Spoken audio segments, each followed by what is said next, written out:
Hi, I'm Liz Schrum for the Wisconsin Technology Council, here with WISBusiness.com, the show.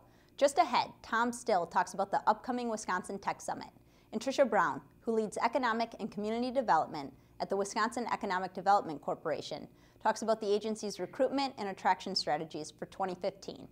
And now, here's the WISBusiness.com stock report.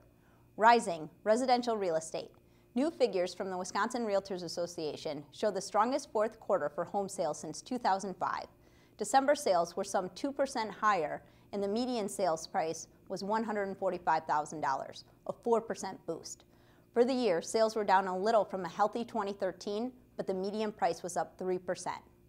And falling, Kenosha casino jobs. A proposed Kenosha casino gets nixed by Governor Scott Walker, and with it go hundreds of expected jobs.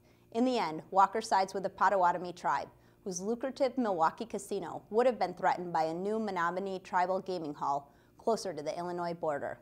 Walker blames a compact forged by predecessor Jim Doyle for creating a big budget hole if he okayed the casino. And now, here's Tom Still with his Inside Wisconsin commentary.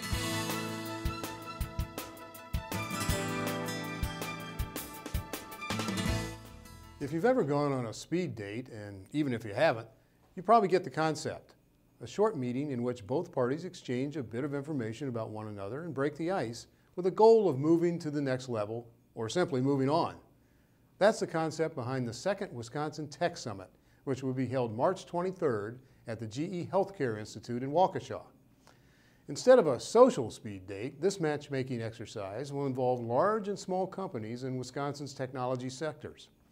14 major companies in Wisconsin, many of which are global powers such as GE, Rockwell Automation, Kraft Foods, and Johnson Controls, have already agreed to take part. They will engage in a series of 15-minute meetings with emerging companies from across the state who apply for the chance to pitch their ideas.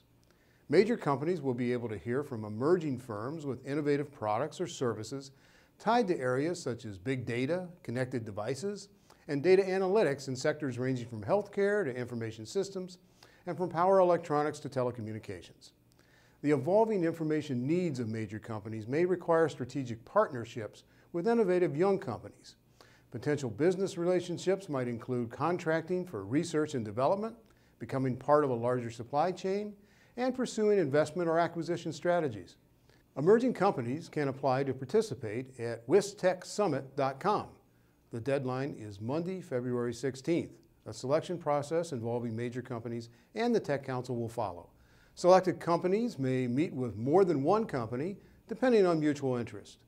There's no cost to apply. If selected, a company registration fee will be charged. Large and small companies often travel in different orbits, even if they're in the same business sectors. And they rarely collide except by chance. The Wisconsin Tech Summit's speed dating approach will help some of those orbits to cross. And it will also help the state's business development stars to align.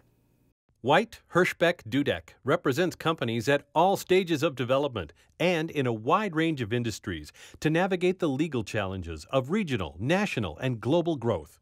At WHD, every stage takes center stage. We're back with Tricia Braun, the Vice President for Economic and Community Development at the Wisconsin Economic Development Corporation. Welcome, Tricia.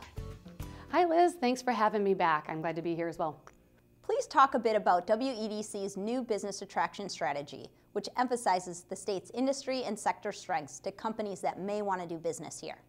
Absolutely, I'd love to. Well, when we say business attraction, we actually are talking more about not just bringing companies into Wisconsin, but working with those companies that have already invested here and helping them to either diversify or to expand here in the state.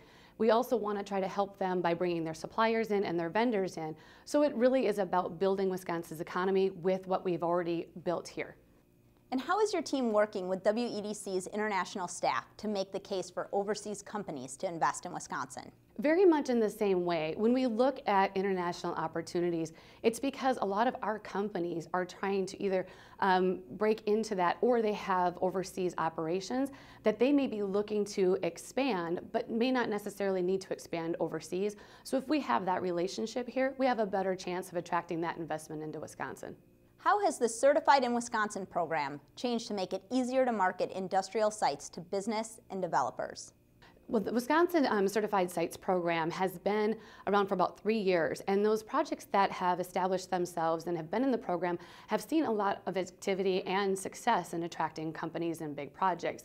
But what we've done this year is we've actually decreased the amount of acreage that's required to expand the opportunities throughout the state for those sites that may be close to being development ready and are ready to go through this program so that they can be marketed to site selectors and developers for essentially shovel-ready sites. Thanks, Tricia, and thank you for watching this edition of WISBusiness.com, the show. The show is produced by WISBusiness.com and the Wisconsin Technology Council, and sponsored by White Hirschbeck Dudek, MG&E, and UW-Milwaukee. Visit our websites to read and learn more. I'm Liz Schrum of Talent Foot Executive Search. See you next time.